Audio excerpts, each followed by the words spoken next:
यकीन मानिए दर्शकों, इस कहानी को सुनने के बाद आप अपने मन पर पूरी तरह से काबू पालोगे। तो चलिए दर्शकों, कहानी की शुरुआत करते हैं।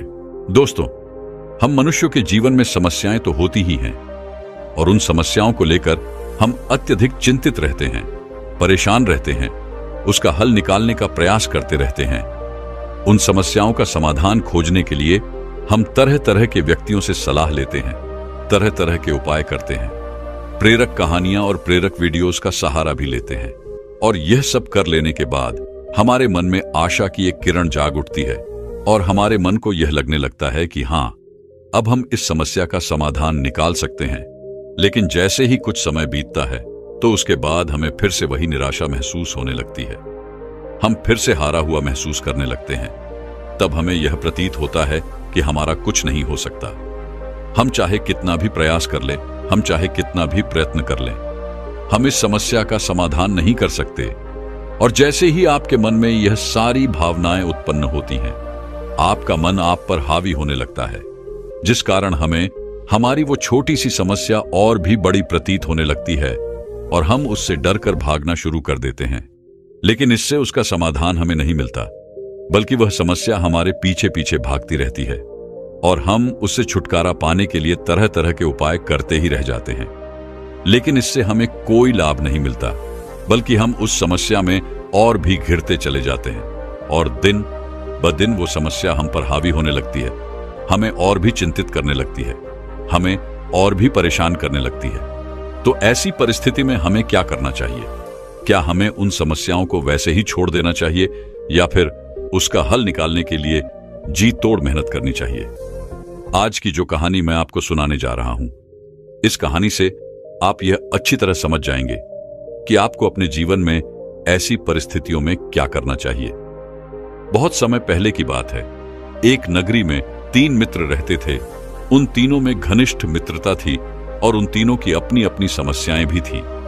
उन्होंने अपने जीवन की उन समस्याओं का समाधान निकालने के लिए हर मुमकिन प्रयास तक किए, बहुत हाथ पैर मारे, कई तरह के उपाय किए, लेकिन उन्हें अपनी इस समस्या का समाधान नहीं मिल रहा था। जब भी उनके सामने कोई नई समस्या उत्पन्न होती तो वह तीनों मिलकर अपनी उस समस्या का समाधान करने का प्रयास करते। शुरू शुरू में तो उन्हें लगता कि उनकी समस्या सुलझ रही है, लेकिन जैसे ही कुछ वक्त और बीतता वे लोग उसके सामने हार मान जाते, घुटने टेक देते और फिर उन्हें यह लगता कि यह सब कुछ बेकार है, हमसे कुछ नहीं होने वाला। जिस समस्या के समाधान के लिए हमने इतने प्रयत्न किए, इतने उपाय किए, उसका तो कुछ हुआ ही नहीं। वह समस्या तो वैसे की वैसे ही खड़ी है। वह तीनों इसी बात को लेकर बहुत परेशान रहने लगे थे, बहुत चिंतित रहने लगे थे। उन तीनों ने मिलकर यह तय किया कि वह अपनी इस समस्या का समाधान अवश्य करके रहेंगे। चाहे कुछ भी हो जाए, वह इसका समाधान निकाल कर ही रहेंगे। उन तीनों ने एक लंबी यात्रा करने का निश्चय किया। उन्होंने यह सोचा कि कहीं ना कहीं कोई ना कोई तो उन्हें अवश्य मिल जाएगा जो उनकी इस समस्या का समाधान उन्हें अवश्य देगा। यही सोचकर उन तीनों ने इस यात्रा को आरंभ किया। वह कई दिनों तक यहां वहां भटकते रहे, लोगों से पूछते रहे, लोगों से उपाय लेते रहे, तरीके अपनाते रहे, लेकिन उनकी किसी भी समस्या का कोई समाधान उन्हें नहीं मिल रहा था। तभी एक दिन एक व्यक्ति उन्हें एक गुरु के बारे में बताता है और वह व्यक्ति उनसे कहता है कि जो भी व्यक्ति उनके पास जाता है और उनकी समस्या का समाधान अवश्य करते हैं, लेकिन याद रहे कि वह कभी भी किसी से भी जल्दी मिलते नहीं हैं और जिससे मिलते हैं उसकी समस्या का समाधान निश्चित है। उस व्यक्ति की यह बात सुनकर वह तीनों मित्र उन गुरु से मिलने के लिए आगे की ओर चल पड़ते हैं। वे गुरु एक ऊंची पहाड़ी पर छोटा सा आश्रम बनाकर रहा करते थे। उन तीनों ने जैसे तैसे उस आश्रम का सफर तय किया और उन गुरु के पास पहुंचे। उन गुरु ने जब उन तीनों को देखा तो वे कहते हैं, तुम तीनों कौन हो और यहां पर क्या करने आए हो? तुम यहां से लौट जाओ, यहां तुम्हारा कुछ नहीं होने वाला। इस पर उन तीनों में से पहला मित्र कहता है गुरुदेव, हमने आपके बारे में सुना है, आप सबकी समस्या का समाधान करते हैं। हम आपके पास बहुत दूर से आए हैं और हम आपसे अपनी समस्या का समाधान लिए बिना यहां से कहीं नहीं जाएंगे। आपको हमारी समस्या का समाधान करना ही होगा। इस पर वह गुरु उन तीनों से कहते हैं, तो ठीक है, मैं तुम्हारी समस्या का समाधान अवश्य करूंगा। मुझे अपनी समस्या बताओ। इस पर पहला मित्र कहता है गुरुवर, मैं एक लड़की से विवाह करना चाहता हूं। मैं उससे कई दिनों से प्रेम करता हूं, लेकिन मेरे माता पिता उस लड़की से मेरी शादी नहीं होने देना चाहते। मैंने उन्हें बहुत मनाने की कोशिश की, उनके सामने हाथ जोड़े, उनके सामने विनती की, लेकिन उसके बावजूद भी मेरे माता पिता उस लड़की से मेरी शादी नहीं होने देना चाहते। इतना कहकर पहला मित्र शांत हो गया और फिर दूसरा मित्र कहता है गुरुवर, मेरा परिवार बहुत गरीब है और मैंने अपना ज्यादातर जीवन गरीबी में ही बिताया है, लेकिन मैं अब अमीर बनना चाहता हूं। मैं भी अत्यधिक धन कमाना चाहता हूं। इतना कहकर वह दूसरा मित्र भी शांत हो गया और फिर वह तीसरा मित्र कहता है गुरुदेव, मेरे पास पैसों की कोई कमी नहीं है। मैं पहले से ही बहुत अमीर घराने से हूं, लेकिन मेरे अंदर आलस कूट कूट कर भरा हुआ है। मुझे क्रोध भी बहुत आता है और मैं अब मृत्यु के बहुत करीब हूं। मुझे एक ऐसी गंभीर बीमारी है जिसका इलाज नहीं हो सकता, लेकिन मैं अभी जीना चाहता हूं। अपने जीवन का वह सुख और आनंद पाना चाहता हूं। इतना कहकर वह तीनों मित्र शांत हो गए। तभी वह गुरुवर उन तीनों से कहते हैं, तुम तीनों ने जो भी समस्याएं मुझे बताई हैं, यह वास्तविक नहीं है। जब तुम तीनों को तुम्हारी असली समस्या पता चल जाए, तब तुम मेरे पास आना। मैं तुम्हारी समस्याओं का समाधान अवश्य करूंगा।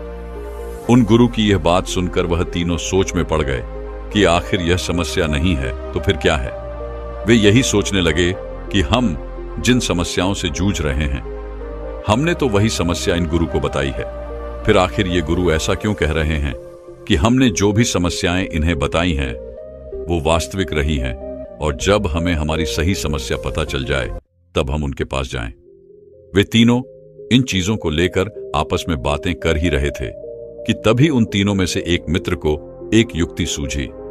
उसने अपने बाकी मित्रों से कहा, क्यों ना हम अपनी समस्याएं इन गुरु के सामने अलग अलग तरीके से रखें, तो हो सकता है कि शायद यह हमारी समस्या सुलझ जाए और हमें उसका समाधान दे दे। उन तीनों मित्रों ने बिल्कुल ऐसा ही किया। उन्होंने अपनी समस्याएं उन गुरुवर के सामने अलग अलग तरीके से रखी, लेकिन अब की बार भी वह गुरु उन्हें यही बात कहते हैं कि तुम सब यहां से चले जाओ। जब तुम्हें तुम्हारी सही समस्या का पता चल जाए तब तुम मेरे पास आना। मैं तुम्हारी समस्या का समाधान अवश्य करूंगा। उन तीनों को अब यह समझ नहीं आ रहा था कि वह क्या करे, किस तरह से इन गुरु के सामने अपनी समस्या रखे जिससे वह उनका समाधान हमें दे। उन तीनों को कुछ भी समझ नहीं आ रहा था और आखिरकार थक हार कर वह वापस लौटने लगे। तभी रास्ते में लौटते वक्त वह एक गांव से होकर गुजर रहे थे और उस गांव में उन्हें एक व्यक्ति मिला। जब उस व्यक्ति ने इन्हें दुखी और निराश देखा तो वह इनके पास गया और इनसे पूछने लगा कि आखिर क्या बात है, तुम तीनों इतना निराश क्यों हो, क्या कोई बात है। इस पर उन तीनों में से पहला मित्र कहता है, हेमंत, हम तो इस पहाड़ी वाले बाबा के पास आए थे। हमने सुना था जो भी इनके पास आता है वो उसकी समस्या का समाधान अवश्य करते हैं। हम भी इनके पास अपनी समस्या का समाधान लेने आए थे, लेकिन इन्होंने तो हमें यह कहकर टाल दिया कि जाओ और जब तुम्हें तुम्हारी सही समस्या पता चल जाए तब तुम मेरे पास आना और मैं तब तुम्हें तुम्हारी समस्या का समाधान बता दूंगा। जबकि हमने तो अपनी सभी समस्याएं उनके सामने रख दी थी, लेकिन फिर भी ना जाने क्यों वह बार बार केवल एक ही राग अपनाए हुए हैं। इस पर वह गांव वाला व्यक्ति इन तीनों से इनकी समस्या पूछता है। वह तीनों मित्र एक एक करके अपनी समस्या उस व्यक्ति को बता देते हैं। इस पर वह व्यक्ति जोर से हंस पड़ता है और कहता है, मुझे तुम्हारी समस्या पता चल चुकी है। तुम तीनों उन गुरु के पास वापस जाओ और उनसे कहो कि हम तीनों की समस्या एक ही है और हमें इसका समाधान चाहिए। फिर देखो वो तुम्हें तुम्हारी समस्या का समाधान अवश्य देंगे। वह तीनों वापस उन गुरु के पास पहुंचे और उन गुरु को प्रणाम करके वे तीनों कहते हैं, है गुरुदेव, हमें हमारी समस्या का पता चल चुका है और हम तीनों की समस्या एक ही है। कृपया करके हमारी समस्या का समाधान करें। इस पर वह गुरु मुस्कुराने लगे और उन तीनों मित्रों से कहते हैं, तुम तीनों की समस्या का एक ही समाधान है। यदि तुमने उसे अपने जीवन में उतार लिया तो तुम्हारी सारी समस्याएं खत्म हो जाएंगी। इस पर वह तीनों मित्र उन गुरु से कहते हैं, है गुरु, वह कौन सा समाधान है? कृपया करके हमें बताइए। इस पर वह गुरुवर मुस्कुराते हुए उन तीनों से कहते हैं, तुम तीनों की समस्याओं का समाधान है ध्यान। तुम तीनों को ध्यान करना होगा जब तक कि तुम्हें तुम्हारी समस्याओं का समाधान नहीं मिल जाता, और तुम चाहो तो तुम यह ध्यान मेरे पास रहकर भी कर सकते हो। वह तीनों उनको न की यह बात सुनकर बहुत खुश हुए। उन्हें लगा कि अब उनकी समस्या का समाधान उन्हें मिल ही जाएगा। वह तीनों उन गुरु के पास रहने के लिए तैयार हो चुके थे। तभी वह तीनों मित्र उन गुरुवर से कहते हैं, है गुरुवर, हम ध्यान कैसे करें? हमें ध्यान करना नहीं आता। कृपया करके आप ही हमें मार्ग दिखाइए। इस पर वह गुरु उन तीनों से कहते हैं, तुम्हें आंखें बंद करके बैठना है और अपनी सांसों पर ध्यान देना है, और इसी प्रकार तुम ध्यान तक पहुंच सकोगे और अपनी सभी समस्याओं का हाल भी जान सकोगे।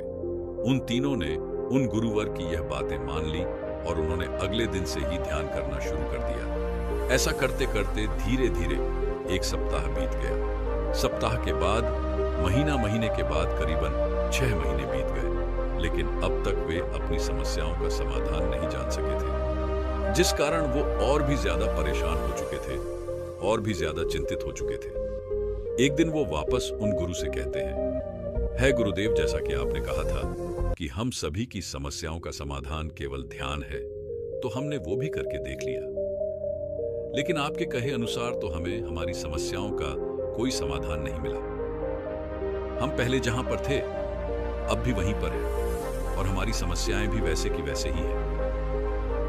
मेरे माता पिता अब भी उस लड़की से मेरी शादी नहीं होने देना चाहते। इस पर दूसरा मित्र कहता है गुरुदेव, मैं भी अब तक गरीब ही हूं, मेरे पास कोई धन नहीं है। और इस पर तीसरा मित्र भी कहता है गुरुदेव, मेरे अंदर अभी भी आलस से कूट कूट कर भरा हुआ है। मैं बात बात पर क्रोधित हो उठता हूं और मेरी बीमारी भी अब तक खत्म नहीं हुई।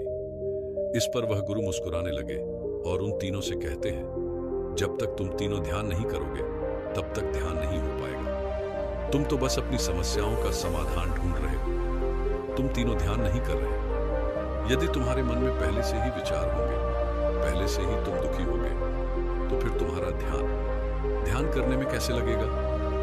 तुम ध्यान कैसे कर सकोगे? ध्यान का अर्थ खुद को जानना होता है, खुद को पहचानना होता है। यदि तुम खुद को ही नहीं जान सके तो तुम्हें तुम्हारी समस्याओं का समाधान कैसे मिलेगा? इतना कहकर वह गुरु उन तीनों को कहते हैं, तुम तीनों मेरे साथ चलो। इतना कहकर वह गुरुवर उन्हें एक गांव में ले जाते हैं। उस गांव में एक छोटा सा घर था। उस घर में एक छोटा सा बच्चा फटे पुराने कपड़े पहनकर पत्थरों से खेल रहा था, और वह बहुत भूखा था। उसका घर टूटा फूटा था। उसकी मां भी अंदर भूखी बैठी थी और उसके पिता बाहर भोजन का इंतजाम करने गए थे, उस परिवार की ओर इशारा करते हुए। वह गुरुवर उन तीनों को कहते हैं, तुम तीनों उस बच्चे को ध्यान से देखो। वह बच्चा कितना भूखा है। फटे पुराने कपड़े पहनकर वह अपने खेल में मस्त है। जितना आनंद तुम्हें अपने धन दौलत में नहीं आ रहा, जितना आनंद तुम्हें अच्छा भोजन पाकर भी नहीं मिल रहा, अच्छे कपड़े पहनकर भी नहीं मिल रहा, सम्मान पाकर भी नहीं मिल रहा, अपने अधिकारों में नहीं मिल रहा, उससे कहीं अधिक आनंद उस बच्चे को उस कंकड़ पत्थर से खेलने में मिल रहा है। उस बच्चे की तरफ ध्यान से देखो। वह बच्चा कितना आनंदित है। उसे जोरों की भूख लगी है, लेकिन इसके बावजूद वह खेल में मस्त है। अब तुम तीनों एक एक करके उसके पास जाओ और उससे उसका वह पत्थर खरीद कर लाओ। उन गुरु की आज्ञा मानते हुए पहला मित्र उस बच्चे के पास गया और उसे कहने लगा, बेटा, यह पत्थर मुझे दे दो। मेरे पास बहुत सारा धन है, मैं तुम्हें बहुत सारा धन दूंगा, लेकिन यह पत्थर मुझे दे दो। इस पर वह बच्चा उस पहले मित्रों को जवाब देते हुए कहता है, नहीं नहीं, मैं आपको नहीं दूंगा, यह मेरा है और मैं यह आपको नहीं दे सकता। उस बच्चे की यह बात सुनकर वह पहला मित्र वापस उन गुरु के पास लौट आया। उसके बाद वह दूसरा मित्र उस गरीब बच्चे के पास जाता है और उस गरीब बच्चे से कहता है, बेटा लाओ, यह पत्थर मुझे दे दो, मैं भी तुम्हारे इतना ही गरीब हूं, मेरे घर में भी खाने के लिए कुछ नहीं है। तुम देख सकते हो कि मैं भी एक गरीब परिवार से हूं, इसीलिए यह पत्थर मुझे दे दो। लेकिन अब की बार भी वह बच्चा नहीं मानता है और दूसरा मित्र भी वापस लौट आता है। अब की बार वह तीसरा मित्र उस बच्चे के पास जाता है और उस बच्चे से कहता है, बेटा यह पत्थर मुझे दे दो, मैं तुम्हें ढेर सारा भोजन ला कर दूंगा। यह बात सुनकर वह लड़का सोच में पड़ गया और कुछ देर सोच विचार करने के बाद वह तीसरे मित्र से कहता है, भैया मुझे 5 रोटी दे दीजिए। 2 रोटी मेरी माता खा लेंगी, 2 रोटी मेरे पापा के लिए और 1 रोटी मैं खा लूंगा, जिससे हमारा पेट भर जाएगा और उसके बाद मैं आपको यह पत्थर दे दूंगा। यह सुनकर वह तीसरा मित्र दौड़ा दौड़ा बाजार की ओर गया और वहां से उसने ढेर सारा भोजन लाया और उस बच्चे को थमा दिया। यह देखकर वह बच्चा बहुत प्रसन्न हुआ। उसने खुशी खुशी वह भोजन लिया और अपने हाथ पर वह छुपाए हुए पत्थर उस तीसरे मित्र के हाथ पर रख दिए। पर ऐसा करते हुए उस बच्चे के मन में उन पत्थरों के प्रति अत्यधिक प्रेम था। वह बहुत प्रेम पूर्वक उन पत्थरों को देख रहा था, जैसे उसके हाथों से उसकी पूरी संपत्ति जा रही हो, जैसे उसके हाथों से उसका खजाना जा रहा हो। उस तीसरे मित्र को उस बच्चे के हाथों से वह पत्थर लेते हुए जरा भी अच्छा नहीं लग रहा था। इसलिए उस तीसरे मित्र ने वह पत्थर उस बच्चे को वापस लौटा दिया और भोजन देकर वह वहां से चला गया और उन गुरुवर के पास पहुंचा। उन गुरु से वह कहने लगा, है गुरुदेव, मुझे माफ कीजिए, मैं आपके लिए वह पत्थर नहीं ला सका। इस पर वे गुरुवर उन तीनों से कहते हैं, तुमने देखा एक छोटा सा बालक ऐसे कठिन समय में भी ऐसी चीजों में खुशी ढूंढ ले रहा है जो चीजें तुम्हें बेकार लगती है।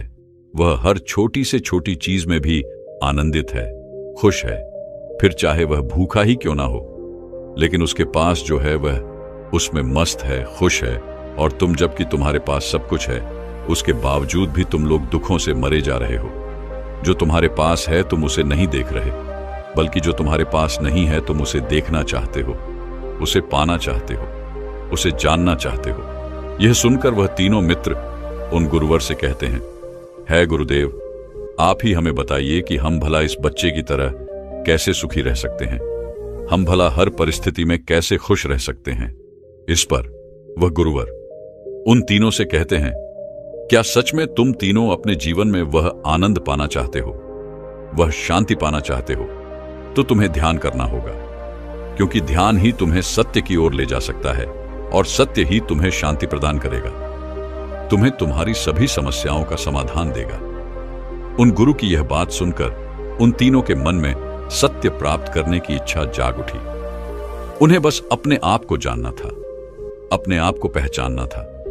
वह यह भूल चुके थे कि वह उन गुरु के पास किस समस्या को लेकर आए थे और वह किसका समाधान चाहते थे, और वह तीनों अपनी अपनी साधना में लग गए। लेकिन साधना के वक्त उनके मन में एक और प्रश्न उठा। उन तीनों में से पहला मित्र कहता है गुरुर, जब हम ध्यान कर रहे थे तो उस वक्त मेरे मन में अनेकों तरह के विचार चल रहे थे। अनेकों तरह के विचार ने मुझे घेर लिया था। मैं जितना गहन ध्यान करने का प्रयास करता हूं, उतना ही ज्यादा विचार मुझे परेशान करने लगते हैं। मैं उतना ही ज्यादा उन विचारों में गिरता चला जाता हूं और मुझे निकलने का कोई रास्ता नजर नहीं आता। इस पर वह गुरुवर उन तीनों से कहते हैं, जब तुम ध्यान करते हो तो तुम्हें मन के रास्ते से ही होकर गुजरना होता है, और जब तुम मन के रास्ते से होकर गुजरोगे, मन के भीतर चलोगे, तो तुम्हें मन तरह तरह के विचार ही दिखाएगा, क्योंकि हमारा मन विचारों से ही तो बना है। और तुम जितना रास्ता तय करते जाओगे, मन तुमको रोकने का उतना ही अथक प्रयास भी करेगा। वह तुम्हें उतने ही अधिक विचारों में घेरता चला जाएगा ताकि तुम ध्यान करना छोड़ दो। और जब तुम ध्यान नहीं करोगी, तब तुम्हारे मन में उतने विचार नहीं आएंगे। पर जैसे ही तुम ध्यान के लिए मन के रास्ते उतरते हो, वह तुम्हें तरह तरह के विचार दिखाना शुरू कर देता है। परंतु तुम्हें इन विचारों से डरना नहीं है। तुम्हें तो इन्हीं विचारों को पार करके आगे जाना है, तुम्हें रुकना नहीं है। और तुम्हारे रास्ते में यदि विचार आ रहे हैं और तुम्हारा मन तुम्हें रोकने का प्रयास कर रहा है, तो इसका अर्थ यह है कि तुम सही रास्ते पर हो। बस तुम्हें आगे बढ़ते जाना है और तुम्हें खुद को जानना है, पहचानना है। उन तीनों ने उन गुरुवर की सारी बातें अच्छी तरह समझ ली और वह ध्यान करने लग गए। धीरे धीरे उन्हें महीनों बीत गए और महीनों के बाद साल। लेकिन अब तक वो अपने आप को नहीं जान पाए थे। उन्हें कुछ भी ज्ञान नहीं हो पाया था। वो इस बात को लेकर अत्यधिक चिंतित रहते, परेशान रहते। उन्हें कुछ समझ नहीं आ रहा था कि आखिर वह क्या करें। तभी वह गुरु उन तीनों से कहते हैं, तुम्हारा मन तुम्हारे साथ खेल खेल रहा है। तुम्हारा मन तुम्हें दुखों की ओर खींच रहा है और दुखी मन कभी भी दया नहीं कर सकता। वह तो समस्याओं में ही उलझा रह जाता है। जैसे कि अब तुम्हारी समस्या यह है कि तुम करीबन 1 साल से ध्यान कर रहे हो, लेकिन तुम ध्यान को प्राप्त नहीं कर सके। इतना समय बीत चुका है और तुम अपने आप को अब तक जान नहीं पाए। तभी वह गुरु व उन तीनों को आकाश की ओर इशारा करते हुए कहते हैं, देखो उस आकाश की ओर देखो। उस आकाश में बादल मंडरा रहे हैं। उन बादलों को अपना दुख समझो, मन की चाल को समझो जो सूर्य के प्रकाश को तुम तक आने से रोक रहा है। क्या तुम इन बादलों को रोक सकते हो? क्या तुम इन बादलों को हटा सकते हो? क्या तुम इनका कुछ कर सकते हो? इस पर वे तीनों मित्र उन गुरु से कहते हैं, नहीं गुरुवर, हम इस बादल का कुछ नहीं कर सकते। इस पर वह गुरुवर कहते हैं, तुमने ठीक कहा, तो फिर तुम इतना परेशान क्यों हो? तुम्हें तो यह देखना चाहिए कि कितने सुंदर बादल है और कितना सुंदर दृश्य है। तुम्हें तो इसका आनंद लेना चाहिए। दुखी होना छोड़कर तुम्हें इस पल का आनंद उठाना चाहिए। उन गुरुवर की ये सारी बातें उन्हें अच्छी तरह समझ में आ चुकी थी। उन्होंने फिर से ध्यान करना शुरू किया और धीरे धीरे वह ध्यान में उतरते चले गए। उनके मन में शांति होने लगी, उनकी समझ बढ़ने लगी और समझ बढ़ते बढ़ते उनका चीजों को देखने का नजरिया भी पूरी तरह से बदल चुका था। उनमें सत्य देखने की दृष्टि उत्पन्न हो चुकी थी। अब वह जब भी ध्यान करने बैठते तो बहुत तेजी से ध्यान में उतर जाते और उन्होंने अब इसका इतना प्रयास कर लिया था कि अब सत्य को प्राप्त भी कर चुके थे।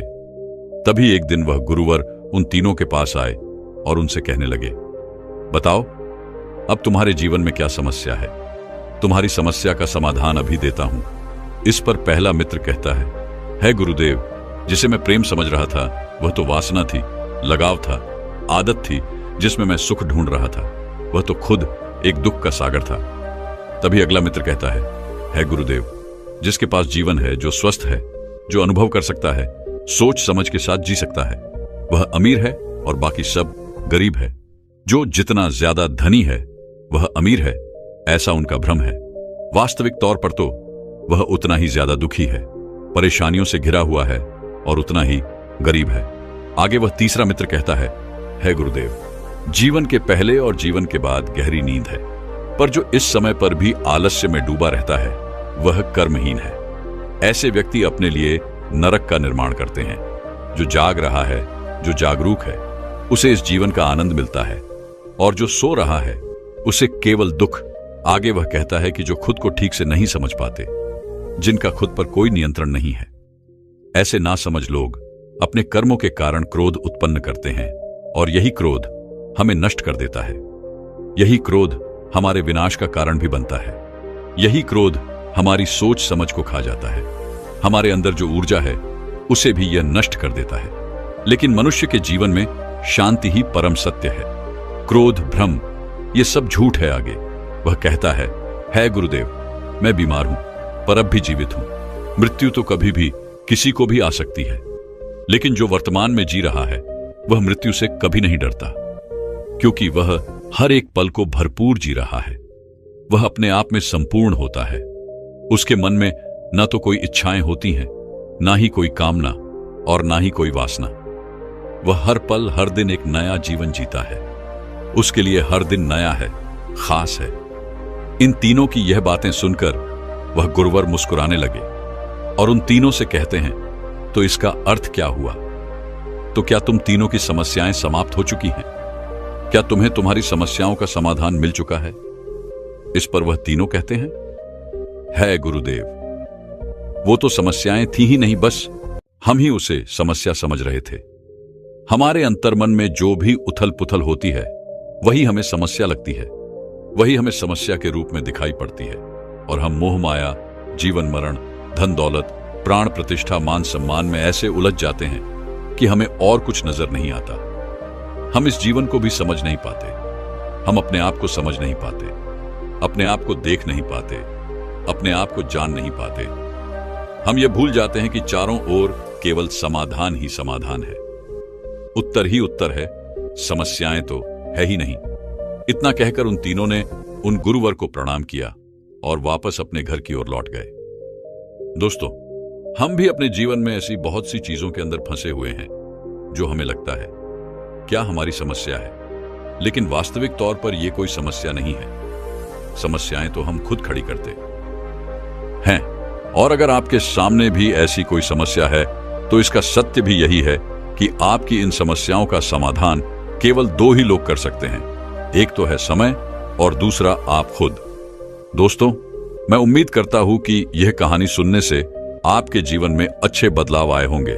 आपको इस वीडियो से क्या सीखने मिला, ये कमेंट करके जरूर बताइए और अपने परिवार, दोस्तों या आपके करीबी इंसान के साथ ये कहानी शेयर करके उन्हें भी इस ज्ञान से परिचित करवाएं। बाकी अगर आपको यह वीडियो दिल से अच्छी लगी हो तभी इस वीडियो को लाइक कर देना, और आपने अब तक इस चैनल को सब्सक्राइब न किया हो तो चैनल को सब्सक्राइब भी जरूर कर देना। आपका हर दिन शुभ हो और खुशियों से आपका जीवन भरा रहे। धन्यवाद। नमो बुद्धाय।